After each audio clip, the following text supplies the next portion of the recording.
Comcast is committed to bringing access to the internet to all Americans, including rural communities across the country, like Sussex County, Delaware. We were being left behind. Everybody around us seemed to have internet, but we did not. High-speed internet is one of those good things that we needed to help us move our farming, our small businesses, our recreation forward. Learn more about how we're bringing our next-generation network to more people across the country at ComcastCorporation.com/investment in America. Your burger is served, and this is our finest Pepsi Zero Sugar. Its sweet profile perfectly balances the savory notes of your burger. That is one perfect combination.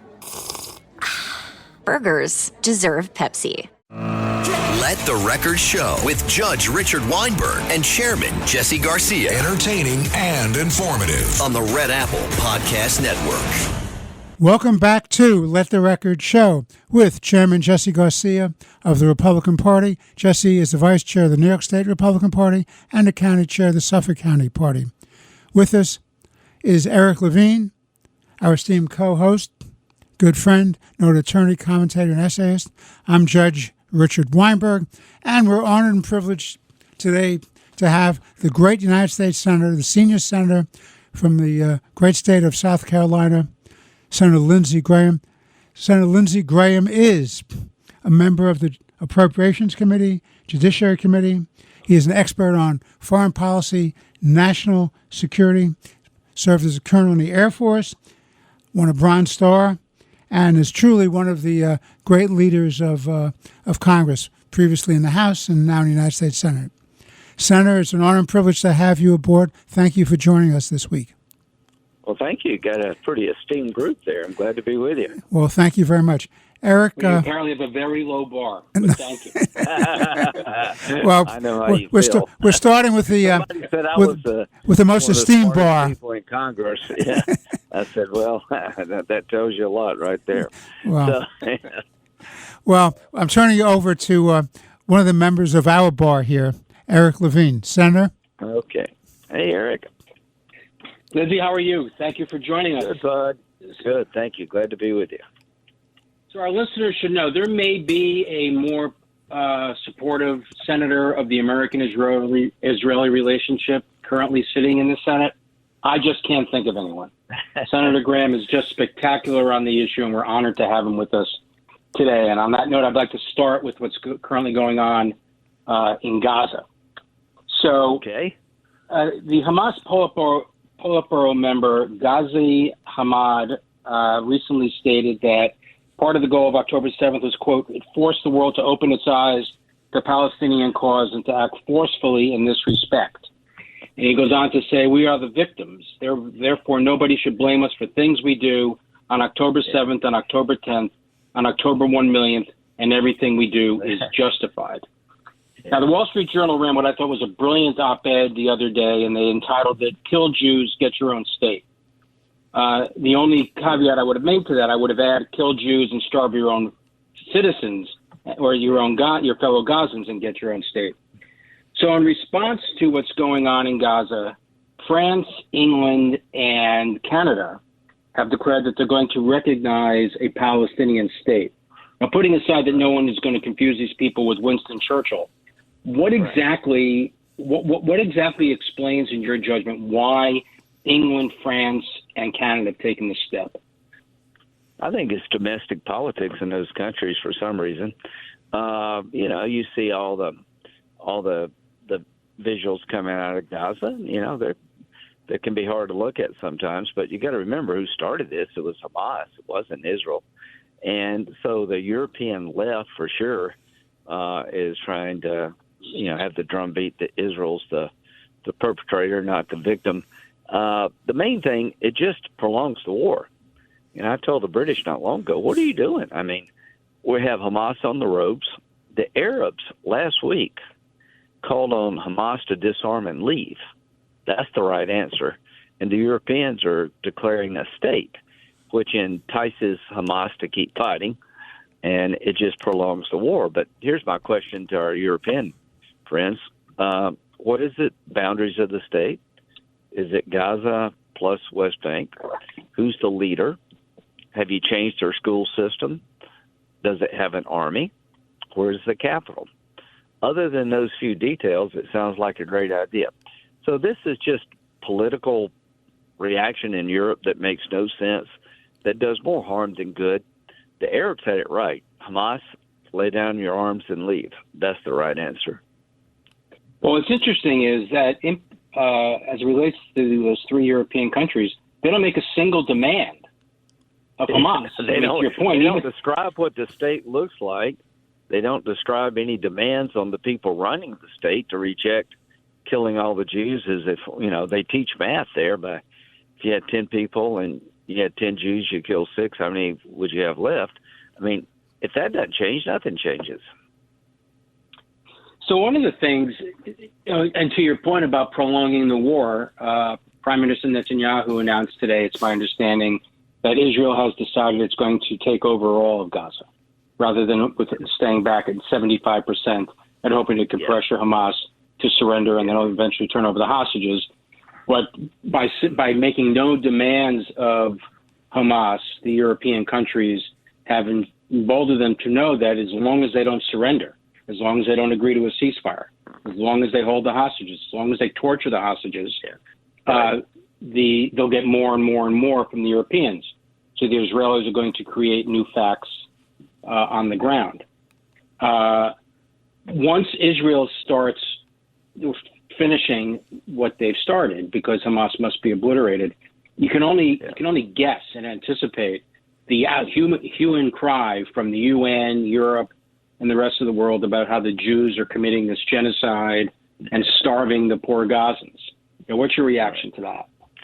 Well, number one, Israel has the ability to commit genocide. They have the ability to destroy the Palestinians militarily. They don't have the desire. Hamas has the desire to kill all the Jews. They just don't have the ability. So great point. That's, in a nutshell, genocide to me.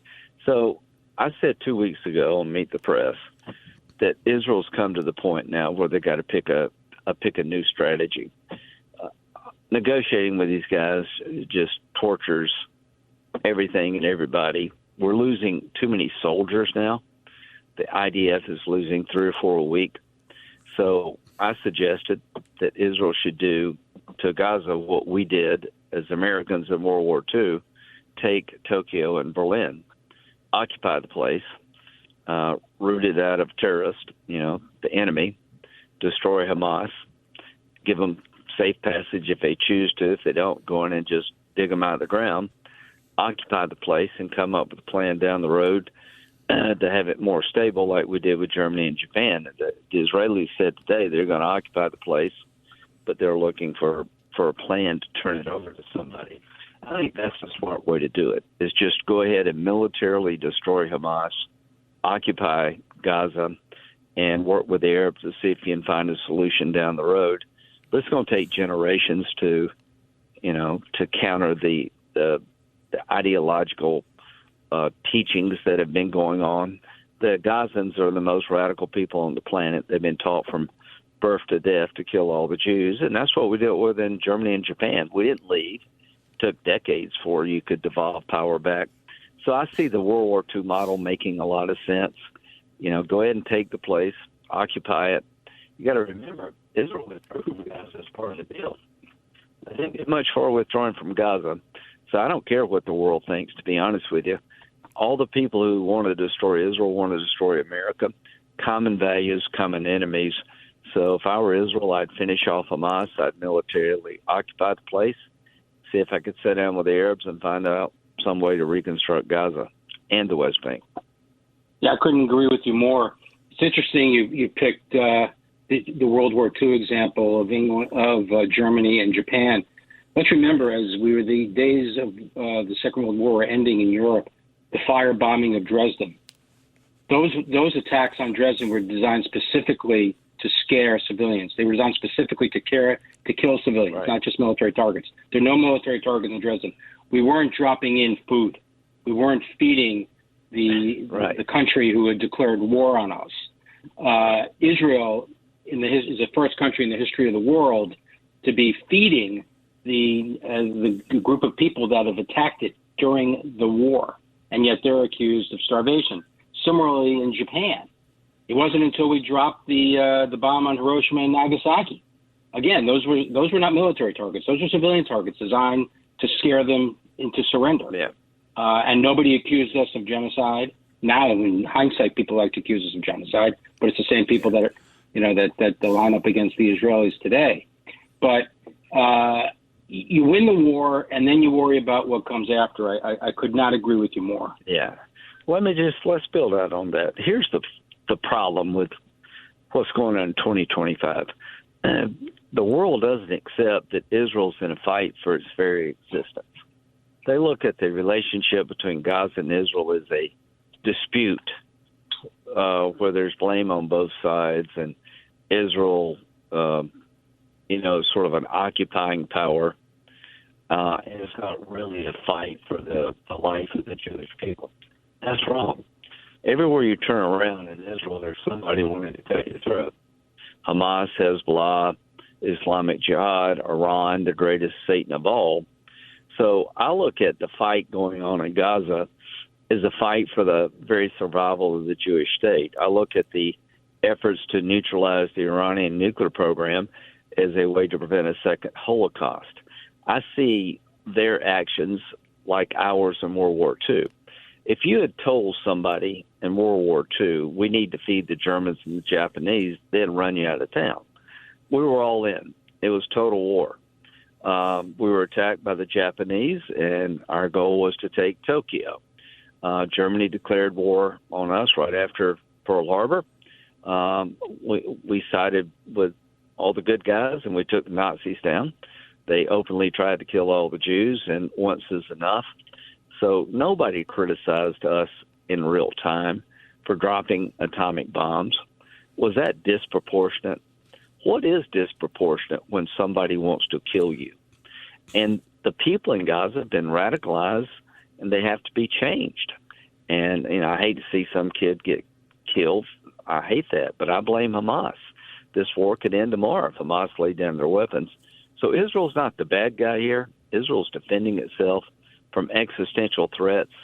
Every direction you look, Israel is fighting somebody that would like to kill all the Jews. They're very much like we were in World War II. And again, were we wrong to drop bombs 80 years ago yesterday on Nagasaki, 3 days later to drop another one, on Hiroshima, 3 days later to drop one on Nagasaki? My dad was in World War II. He was in New Guinea. People like him are very pleased. He's long gone, but that we ended that war as soon as we could. So it's just a double standard. Yeah, no, my father was training for the invasion of Japan. Yeah, when Truman dropped the bomb. So Harry Truman saved my father's life. Oh, no question. Anybody in that era, there have been a big casualties. But the mindset that we were at war with evil and our very existence hung in the balance is missing here. Israel is in a war against evil, radical Islam in different forms, and their future hangs in the balance. I'm with Israel. Well, one of the messages I don't think that gets out there enough is that Israel isn't just fighting for Israel. Israel's fighting for Western civilization. It's at the tip Amen. of the spear. They're fighting for us. I mean, would you agree with that? Oh, 1,000%. I mean, what are the ties that bind? Well, Israel's democracy. If you don't like this government, stick around. In about 30 days, there'll be a new one. Israel really is very much into voting. Israel's a very vibrant democracy with a lot of disagreements, but they're a rule of law nation. I think the IDF is a very ethical fighting force, and when they have problems, they deal with it themselves. So we have common values between the United States and Israel, and we definitely have common enemies. Everybody who wishes to destroy Israel also wishes to destroy us. They're fighting our fight. The people they're fighting would come over here if they could get here. So that's why I'm all in for Israel. As to Iran, people always ask me, what's the biggest national security threat? Most people go to China pretty quickly. I say Iran with a nuclear weapon because that would create a nuclear arms race in the Mideast where the Arabs would want their own nuke, and you'd be going down to the road to Armageddon, my part of the Bible. The bottom line is, I think Americans need to understand that what Israel is doing to suppress the proxies of Iran makes us safer. Israel taking on Iran in conjunction with President Trump makes America safer because we're in the crosshairs of these groups also. So when you're helping Israel, you're actually helping yourself. Senator, I want to turn you over to Chairman Garcia. Jesse, questions for the Senator.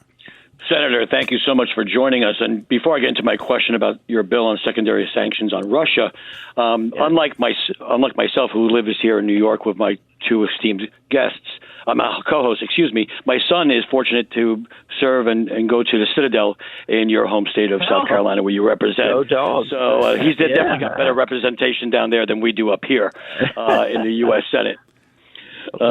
That being said, I wanted to speak to you about your bill on secondary sanctions on Russia, which is the key, which really has a teeth. Because I've read reports, and perhaps you can clear this up if not, that over the years, especially during the years of the Biden administration, Putin and Russia have tried to insulate themselves from direct sanctions, their oligarchs and such, from sanctions for the United States.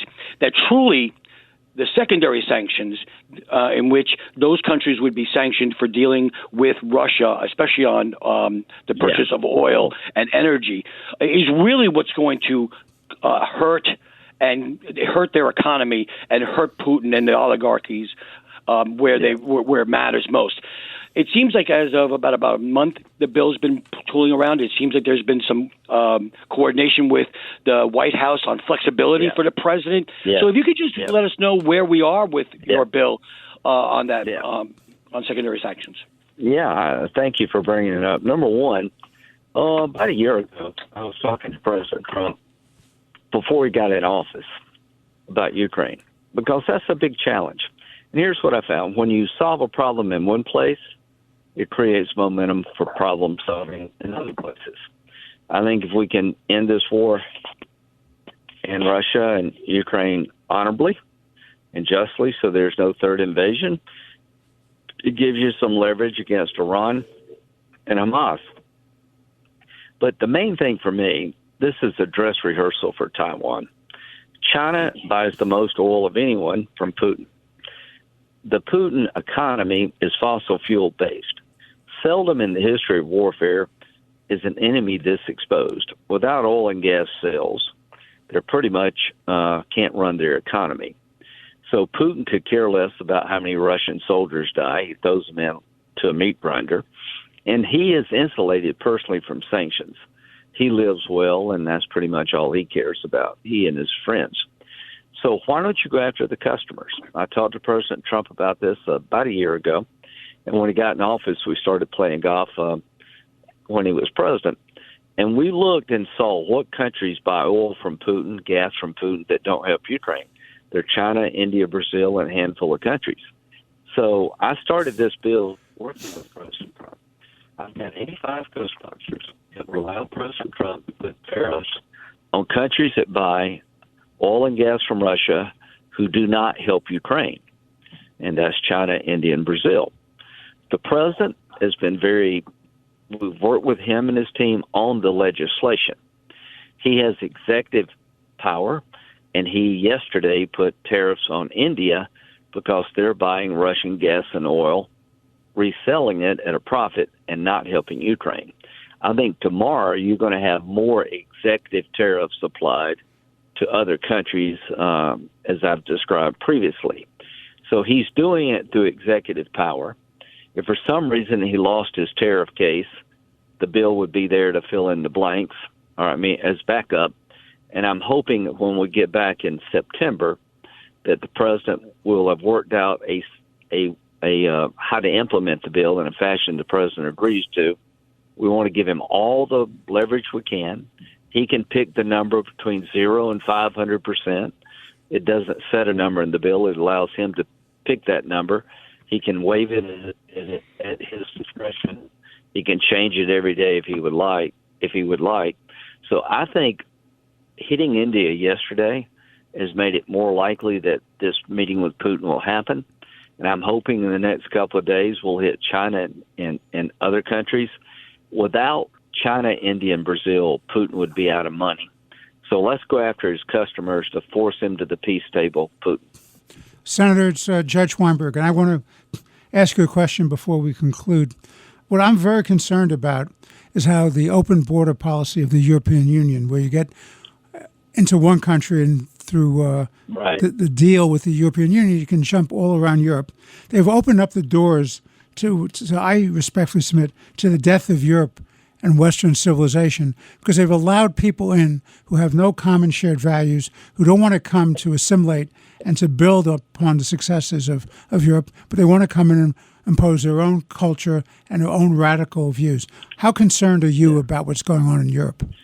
Well, I'm very much so. I'm very concerned that Europe is, again, this Palestinian state, it makes no sense. There's no definition of what it is. There are no conditions on it. It's just a political statement. You know, we're a country of immigrants. E pluribus unum, out of many come one. But what we've done here in America is require assimilation. And I think that's the way to do it. People from different places become Americans. And the European immigration policy doesn't really call for that. There are enclaves in Paris where you can't literally go in. The cops won't go in because people are so radicalized. So the way you do immigration is the American way. Illegal immigration is a bad deal for everybody, including the illegal immigrant. But the way we've done it here in the past is you have to pass the citizen test, you have to assimilate, and become an American and adopt American values. That's what's missing in Europe. People come and they just scatter into the wind, and that's the problem for Europe. And I don't want it to come here. And I welcome people, do it legally here, but become an American when you get here. No matter where you come from, you need to be an American. And American's not an ethnic group; it's an idea. It's not a religion; it's an idea. And let's preserve that idea. I think that's very well said, Senator. And I think one of the great successes of the second Trump administration is a recognition that if you have open borders with no control of who's coming in, no vetting of these folks, then you open yourself up to all kinds of problems. The Biden administration opened us up. We're going to be cleaning this mess up for years because we didn't have the courage and the intelligence to keep our borders safe and to make sure that the people come in want to make a contribution to this country, not undermine it. Exactly. And, that we're, as a nation, we're cats and dogs from everywhere, different religions, different backgrounds, but we assimilate to become the strongest nation on the planet. And that model needs to be preserved. Open borders undercuts that. This wokeism undercuts that, boys should not be playing girls' sports. Donald Trump is fix this in 6 months, shut down a broken border. I don't think Israel's ever had a better friend. And he's had a heck of a 6 months, one big, beautiful bill. We got to go market it better. But I really appreciate President Trump's clarity here. Israel's a friend of America, and the border was broken, and he solved it through sheer will. He's trying to work with Putin, but now he's getting tough on Putin's customers, and I'm hoping we can end this war. So I have to scoot, but I enjoyed it. We live in one of the most dangerous times in modern history. A lot of bad guys on the move. And to our friends in Israel, we have your back. Senator, on behalf of Chairman Garcia, Eric Levine, and myself, it's been an honor and privilege to have you on Let the Record Show. You're a voice of courage and wisdom, and we deeply appreciate having you on the show, and we look forward to having you back on Let the Record Show. Thank you for joining us today. You. All right. Take care, Eric. We'll see you guys. Yeah, take care. Yeah, absolutely. Take care. Well, we've just completed this great interview with Senator Lindsey Graham, senior senator from the state of South Carolina, a recognized leader of the United States Senate, member of the Judiciary Committee, the Appropriation Committee, a great leader, expert on foreign policy, a winner of the Bronze Star, and we're delighted to have had him on our first segment. Please stay with us. We'll be back in about a few moments with more interesting and conversation on Let the Record Show. Let the Record Show with Judge Richard Weinberg and Chairman Jesse Garcia on the Red Apple Podcast Network. This episode is brought to you by LifeLock. When you visit the doctor, you probably hand over your insurance, your ID, and contact details. It's just one of the many places that has your personal info.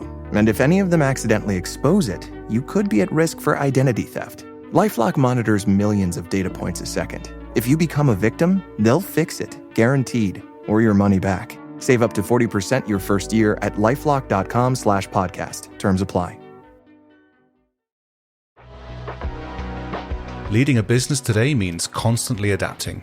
On the Executive Insights podcast, brought to you by AWS, global leaders share how they're making tough calls, testing bold ideas, and putting innovation into practice, generative AI included. If you're looking for real stories behind what's working, this is it.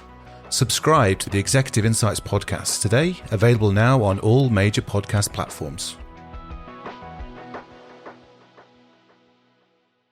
Parents of tweens, if you're familiar with far-off drop-offs... Dad, stop, right here. Or get DMs about what's for dinner, you may be experiencing tween milestones. For your son or daughter, these can start at age 9. HPV vaccination, a type of cancer prevention against certain HPV-related cancers, can start then too. For most, HPV clears on its own. But for those who don't clear the virus, it can cause certain cancers later in life. Embrace this phase. Help protect them in the next. Ask their doctor today about HPV vaccination. Brought to you by Merck.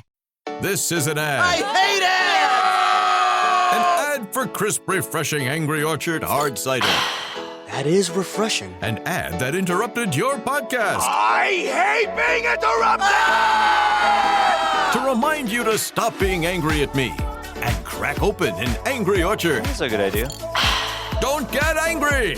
Get Orchard. Angry Orchard Cider Company, LLC. AngryOrchard.com. Please drink responsibly. Angry Orchard is a hard cider with other natural flavors. Let the Record Show with Judge Richard Weinberg and Chairman Jesse Garcia. Entertaining and informative. On the Red Apple Podcast Network. Welcome back to Let the Record Show with Chairman Jesse Garcia of the Republican Party.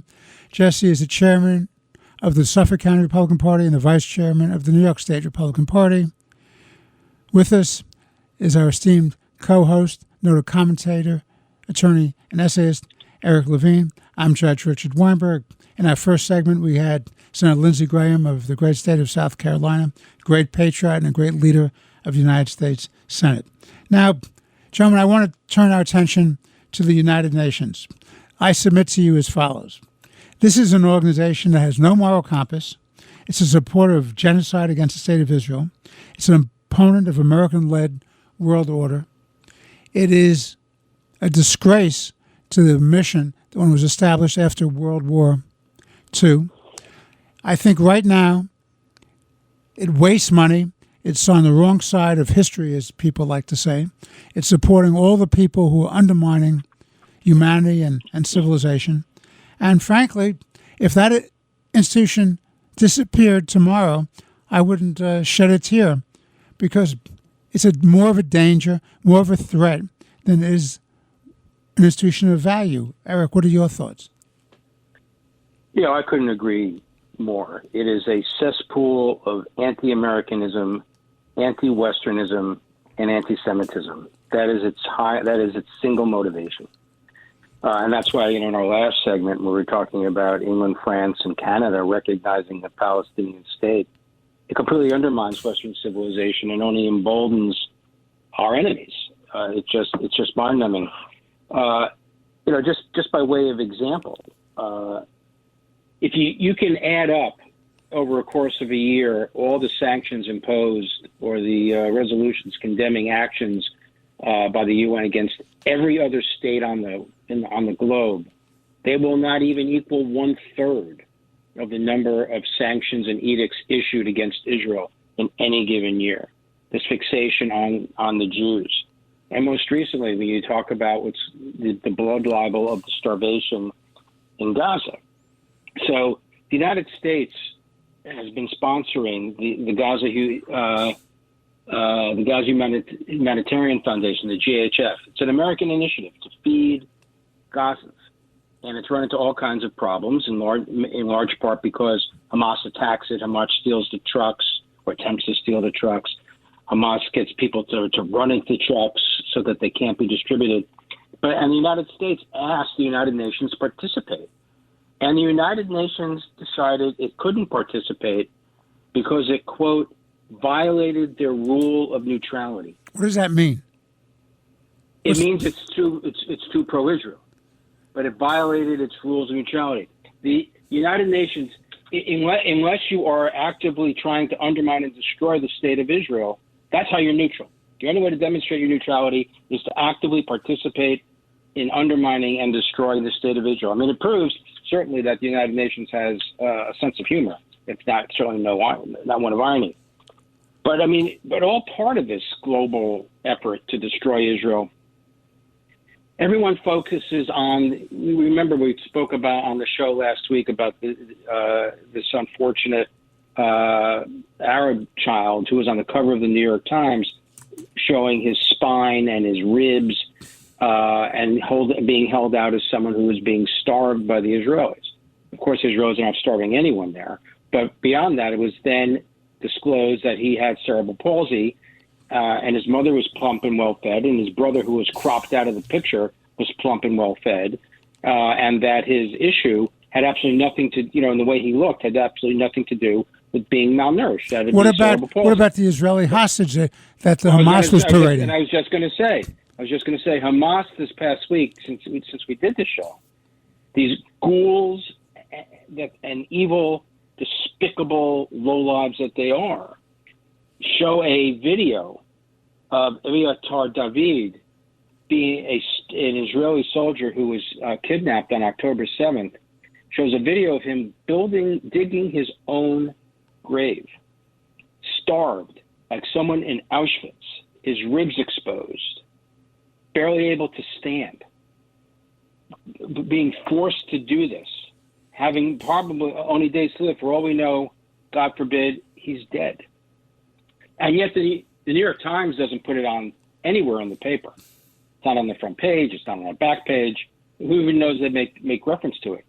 The UN completely ignores it. I mean, the Israelis called for a special meeting of the Security Council after this was released, and it's just given the back of the hand. I mean, they have the meeting, but it's just given the back of the hand by the overwhelming majority of the members of the General Assembly, because nobody really cares if Jews die. What happens when Jews die is you'll have in the world community, you'll have a group that'll be, oh, that's terrible. There's a dead Jew. That's so terrible. And they'll wring their hands and they'll say it's so bad. But if the Jew fights back, if the Jew defends himself, the Jew goes on the offensive to prevent it from ever happening again, that is a bridge too far. That is an unforgivable sin. And that is the rule by which the UN lives.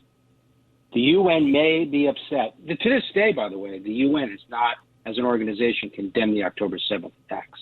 That's important to know. But even among the groups that have condemned October 7th, even Joe Biden, when he was president, he would talk about Israel has a right to exist as a Jewish state. He's a Zionist, he claimed. But every time the Jews wanted to fight back, that was a bridge too far. On October 7th, the first statement that was issued by the United States State Department on October 7th after the attack was Israel should not retaliate. And then they took that down. Anthony Blinken later in the day said Israel should not retaliate. And then he caught a lot of flack. He took that down. When Israel threatened to go into Gaza initially, the United States tried to prevent the Israelis from going in. When they finally went in, and then they were working their way south, don't go into Khan Yunis, in the center of Gaza. The Israelis went in. Don't go into Rafah. Then the Israelis went into Rafah. Of course, Rafah is where the Philadelphia corridor is between Egypt and Gaza. And that's where all the weapons had been smuggled in. So the Israelis obviously had to go there.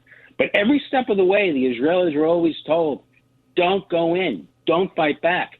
And even after Iran launched ballistic missiles at Israel, Biden's initial response was, don't fight back. But then the Israelis insisted, we're going to retaliate. And it was a much more measured response than the Israelis originally wanted. And then the Iranians retaliated, and the United States and some Arab states and some European countries helped Israel defend the ballistic missiles from coming in. But then after those ballistic missiles come in, what does Biden say? Take the win. Take the win. It was an unprecedented amount of ballistic missiles launched against Israel, and Biden's response was, don't retaliate, take the win. What a bunch of nonsense. But that's the rule at the UN. What a lot of people forget, or people never knew, or people like to think, is that Israel exists because of the Holocaust. No, that's backwards. The Holocaust occurred because there was no Israel. Israel exists because Jews, like any other nation on earth, are entitled to their own state. That's what Zionism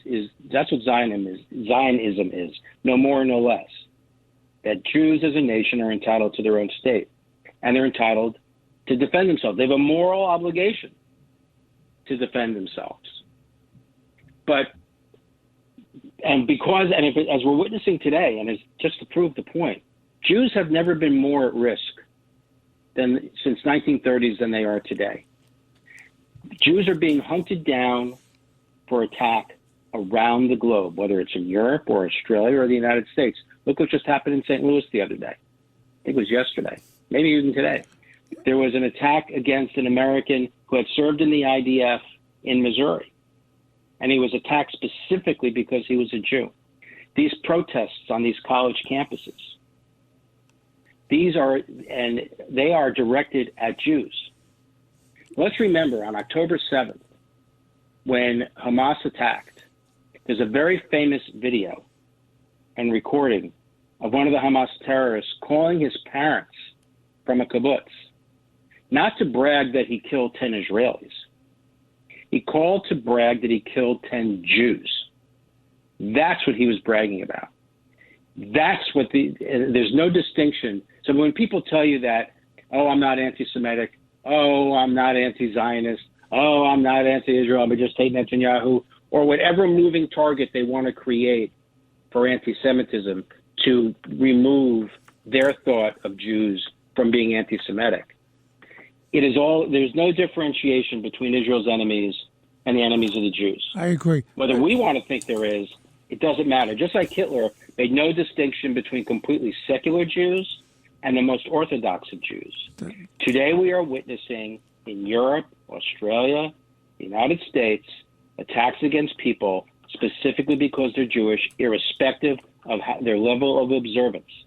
But they try to explain it away by just saying, oh, I'm anti-Zionist, I'm anti-Israel. Pure nonsense. And the United Nations is guided by that principle. Jesse, your thoughts? Yeah, I can't disagree with both your assessments. And in fact, the only thing I would maybe correct a little bit is the only individuals that would probably shed a tear if the UN didn't exist tomorrow would be Iran, China, Russia, and all those terror states, or those states that fund and sow terror on Western society. Those are the ones that would shed a tear because they no longer have a partner. It's unfortunate that the UN has lost its way from its original mission. And let's not forget, and maybe just look back at the UN itself as an entity, that it is an evil cauldron of abuse and corruption, whether it be bribery, it would be sexual abuse and exploitation, like the peacekeeping child sexual abuse, or the culture of fear and misconduct that they've fostered within their walls of sexual harassment and exploitation. Just an example of bribery, the oil for food program that was going out there. And, of course, the lack of accountability, and that their investigations have no merit. They're weak. They're basically biased. And in the retaliation of those whistleblowers and those who bring these charges, it's an entity that no longer calls balls and strikes, evenly and fairly in a world that needs an entity, and the UN was created for the purposes of doing that, to bring the world together, not what they're doing. And just to build out on what Eric said. I did a little bit of studying from 2015 to 2022, which is about 3 years old. The General Assembly passed 140 resolutions criticizing Israel. In retrospect, in comparison, for the world and globally, the UN only passed 68 for everything else other than Israel. By the way, where was the resolution against Russia's genocide against the Ukrainians? Absolutely nothing there. Nothing there. You know, the UN has now, and if you look at this, the UN is also in a position where it is anti-American. We both, of all three of us, have said, and I'm going to add my voice to it. It wants to ensure that a world order where it's led by America is thwarted. It wants to thwart those Western societies or those countries of liberty, freedoms, and everything that we enjoy, including our partners in Europe. It thwarts those type of actions, and it actually rewards and advocates for terror states. I mean, the first rule of the business of being the United Nations, other than maybe trying not to exploit, not to be sexually harassed, and maybe not to take bribes, or to be or to be have charges of bribes for your UN presence and such, is that you gotta call terror by what its name is. If it's very simple, terror when you see it. An act of terror against a people, against a nation, against a society, against a philosophy, that is terror, and you need to call that out. The UN does not do that. It has lost its way. It has lost its effectiveness. And, one of the things that, and I'm not trying to make a joke here, but maybe they should pay their parking tickets instead of sticking that to the people of the city of New York. But what they're doing, it's symbolic of what they feel as a norm. They are anti-American, they're anti-Israel, and they're anti-democratic nations where republics are created for the representation of people, for liberty and prosperity and freedoms. Well said. This is Let the Record Show with Chairman Jesse Garcia of the Republican Party, noted attorney, commentator, and essayist Eric Levine. I'm Judge Richard Weinberg. We'll be taking a short break. Please stay with us. We'll be back for more interesting and important conversation in our final segment of this week's show. Please stay with us. Let the Record Show with Judge Richard Weinberg and Chairman Jesse Garcia on the Red Apple Podcast Network. Get ready for back to school with H&M. Enjoy up to 50% off mix and match basics, new denim styles, and more. Find their favorites for in and out of the classroom at your nearest H&M or on hm.com. You're tuned into Auto Intelligence, live from Auto Trader, where data, tools, and your preferences sync to make your car shopping smooth. They're searching inventory. Oh, yeah. They find what you need. They're gonna find it. You can make a budget for your wallet to help you succeed. Pricing's precise and true. So true. It's smarter car shopping. Ooh. Just for you. Oh, it's just for you. Ooh. Find your next ride at autotrader.com. Powered by Auto Intelligence. This podcast is brought to you by Carvana.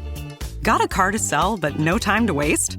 Hop on to Carvana.com to get a real offer for your car in seconds.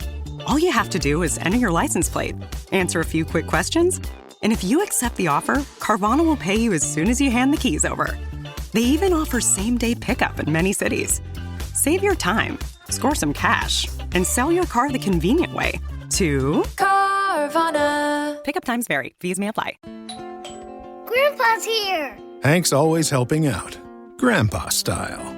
Now he's treating his prostate cancer with help from Xtandi enzalutamide.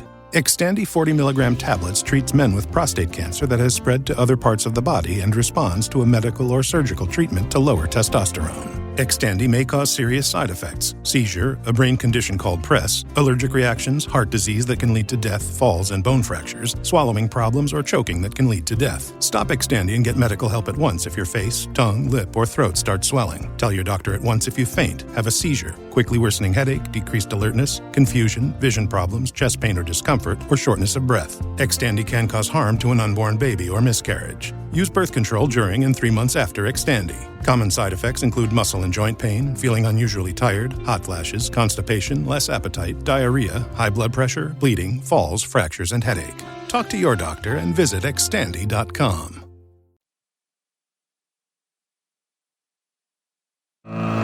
Let the Record Show with Judge Richard Weinberg and Chairman Jesse Garcia. Entertaining and informative. On the Red Apple Podcast Network. Welcome back to Let the Record Show with Chairman Jesse Garcia of the Republican Party. Jesse is the Vice Chair of the New York State Party, as well as the County Chair of the Republican Party in Suffolk County, New York. With us is our esteemed co-host, good friend, Eric Levine, noted commentator, essayist, and attorney, and I'm Judge Richard Weinberg. So, gentlemen, for this final segment of this week's show, I want to shift gears. I want to raise two related topics. One topic is the campaign against America that's going on in America's cities. And this is funded by our foreign enemies as well as domestic insurrectionists. The monies come from, on the domestic side, from Soros and people like that, and from the external side, from foreign countries like Iran and China, North Korea, others. And you have this fellow Singh who hangs out in China. Apparently he's an American citizen, but his worldview is anti-American. He operates out of China, and he's supported all these anti-American attacks against us, our values, our Constitution, our respect for our fellow man, no moral compass, destroying institution after institution, trying first to take over the prosecutorial function so criminals run rampant, allowing insurrectionists on college campuses to destroy the campuses, allowing all kinds of foreign money to buy seats and chairs in our universities to subvert that. And related to that, while that's happening, you have the related phenomena of what I call the Democratic Party's failure to defend America and American values. Where is the Democratic Party that I grew up in? Now, I had a defender today, Eric Levine's wife. She says, yes, you're still a Democrat like me. So there, Eric, I'm still a Democrat like your wife, so I have some help. The problem is the Democratic Party has lost its moral compass.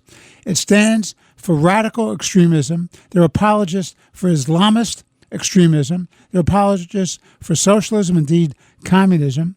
They don't care about the death of our people through the importation of fentanyl, because you have open borders and an alliance between China and the Mexican cartels. They don't care about the criminals running wild because the open borders of Biden, where you have millions of people came into the country who never should have been here. And let's remind our listeners, if you come across the border illegally, that is without authorization, that is a crime. That is a misdemeanor. You have no right to be here, period. End of discussion. So, Eric, take a stab at those two topics, and then we'll turn to Jesse. Well, first, far be it from me to ever disagree with anything my wife says. Let the record show. Let the record show. All I could say is she doesn't know you as well as I do. Let's leave it at that. Jesse, I need an affidavit, please. Start drafting. No problem. An affidavit will be provided. Okay, having said that, I think the major problem with the Democratic Party, to your point, Richard, is it is no longer the Democratic Party. It's the Democratic Socialist Party, the Social Democratic Party, whatever they call themselves. We don't teach history. And if we teach history in our schools, we would learn that the West, led by the United States, won the Cold War. But apparently not.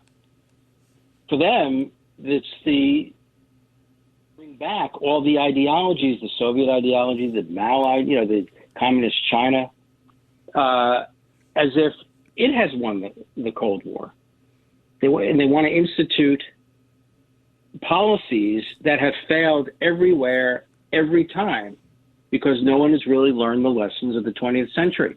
And by the way, let's point out how many millions of people lost their lives in the name of this great ideal. I was just going to say, if you compare Mao and Stalin and Hitler, 20th century, Hitler shows Mao gets the gold, win, Stalin takes the bronze, and Hitler takes third. Mao killed more people than anyone else in the 20th century through the Cultural Revolution and his re-education camps. Stalin starved tens of millions of people. And, of course, Hitler responsible for World War II. But it's the communists, the left, in the 20th century that killed more than the Nazis. These are three extraordinarily evil people. But let's take Zoran Mamdani. What are the policies that he wants to bring to New York? He wants to bring Stalin's economic policies of collectives to New York. He wants to bring Mao's educational policies of re-education and cultural revolution to New York. And for the Jews, he has a special solution. So that's a little to the right. But that's what they want to bring. And under what guise? Under the guise of social justice. The social justice agenda of diversity, equity, and inclusion is a neo-Marxist, radical left agenda, which has been mainstreamed and is now a part of our schools, K through 12, our college campuses, in our boardrooms. And the Trump administration is doing a yeoman's job fighting back against it. It is racist. It is anti-Semitic. It is unconstitutional. And it needs to be eradicated. But this is what they want to bring. Now, on that point, I read this article yesterday in the New York Post. You can't make this stuff up. Zoran Mamdani's Democratic Socialists of America, his faction, his specific chapter, supported a radical pro-North Korean rally. The crowd was chanting death to imperialism and advocated for a unification of North Korea and South Korea into one Korea led by Kim Jong-un.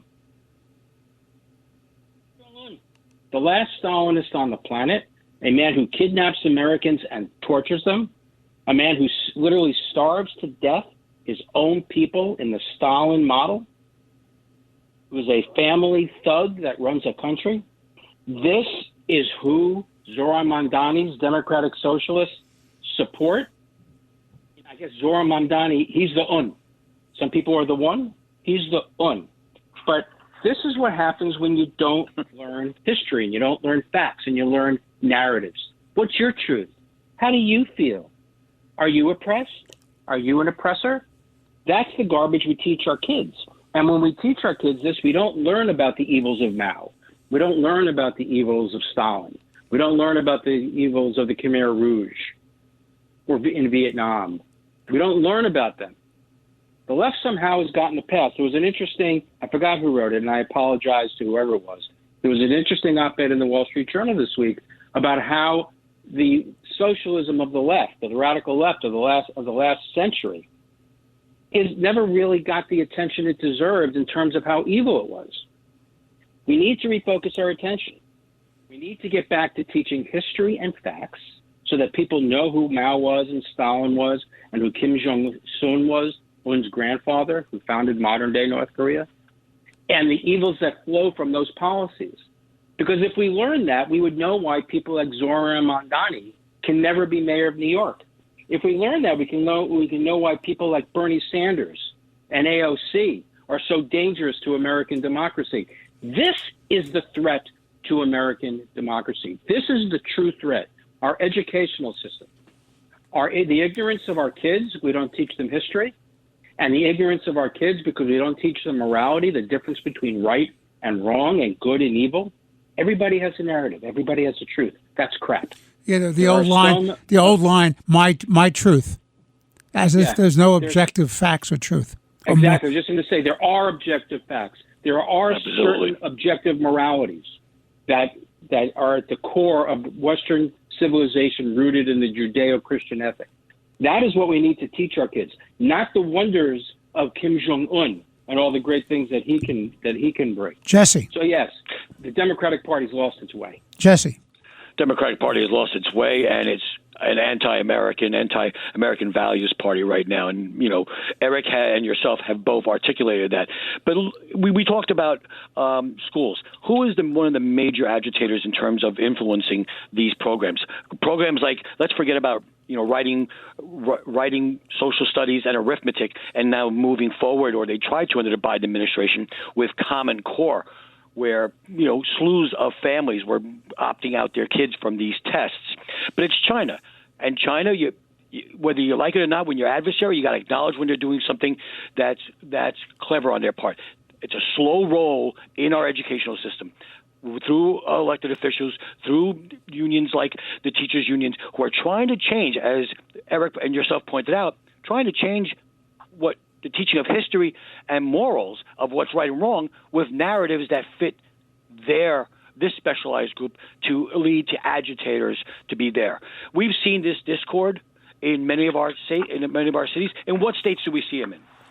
Those urban communities, Minneapolis, in Chicago, Detroit, New York City, Seattle, Portland, feckless leaders.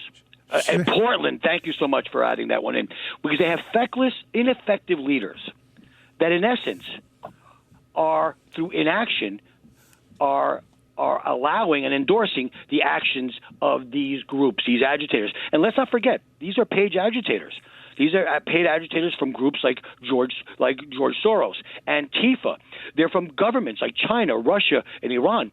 These groups target colleges, urban communities, and they use the gaps in some of our laws against us right here. And one of the major groups that also is involved here is the Iranian Ministry of Intelligence and Security. One of the problems that we face, and I believe that we have yet to truly determine the impact of, has been the open borders for 4 years that allowed 21 million illegal immigrants to cross over our borders and to enter this country illegally. We know about I believe that the human trafficking, that the drugs coming from the cartels, the fentanyl from China through the cartels through the United States, all this is a poisoning of our values and our American way of life. It's a deliberate, calculated attempt to subvert America.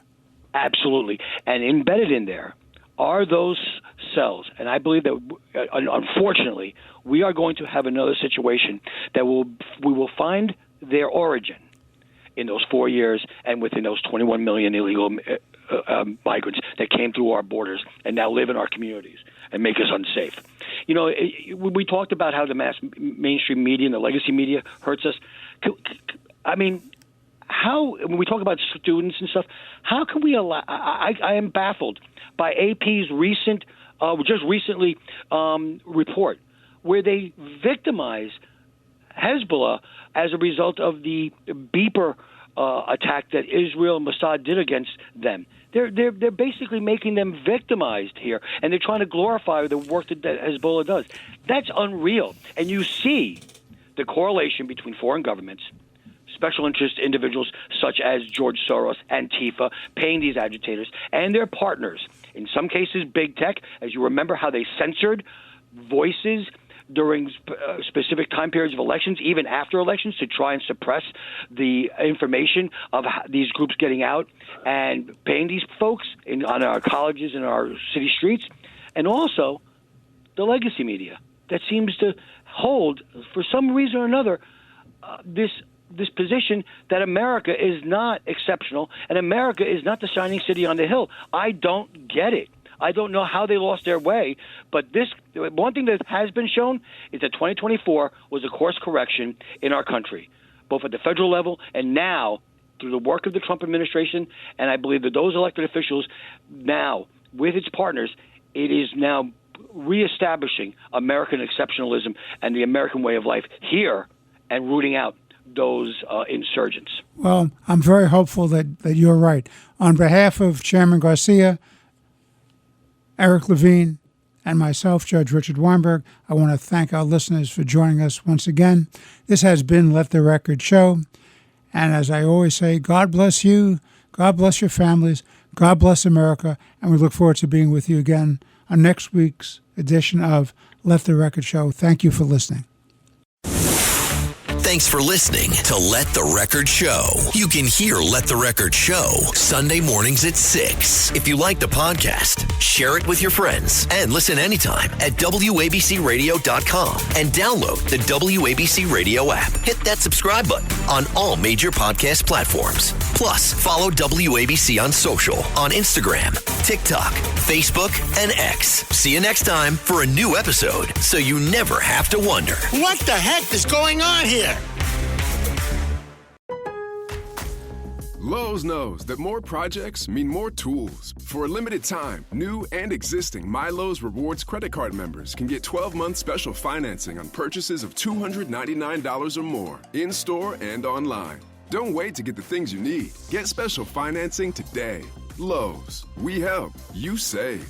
Now through August 27th, choose 12-month special financing on purchases of $299 or more. Offer subject to credit approval and cannot be combined. Minimum monthly payments required. See store at Lowe's.com for details.